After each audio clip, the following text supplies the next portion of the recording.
One of the fascinating things about popular culture today is outside the academic classroom and in the minds of young people and teenagers and movie makers, television program makers, is a fascination with some of the big questions. I'm a Star Wars nerd. I grew up with Star Wars. 30 years ago, Star Wars was the second movie that I saw. The first movie I saw was Chitty Chitty Bang Bang, which wasn't terribly great, but Star Wars just got me.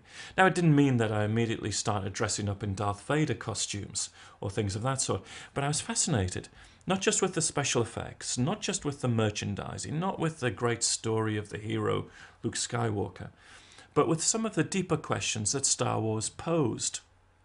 And one of those questions is the question of whether there's something more to the universe than just science and technology.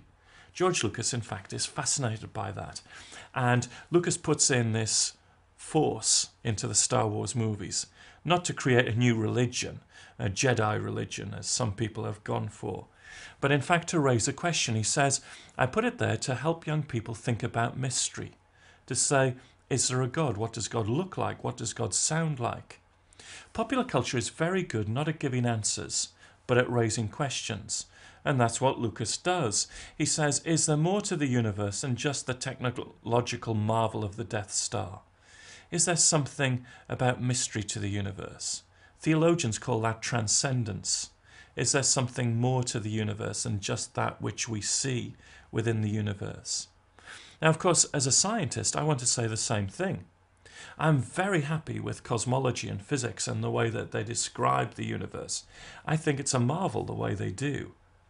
But is there more to the universe than just science? And I think there are questions which go beyond science.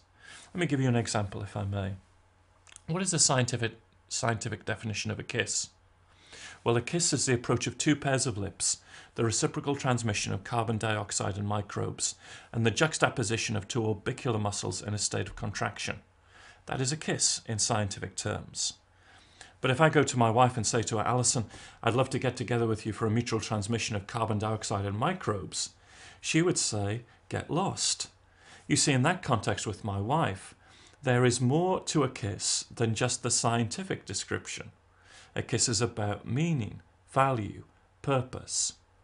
Now, what George Lucas is doing in Star Wars is a similar thing. He's saying, I'm happy with the technology, I love the science, but are there other things to the universe that go beyond this power of science to describe and the power of technology to produce?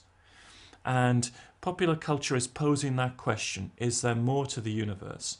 And indeed in cosmology, people are beginning to say the same thing.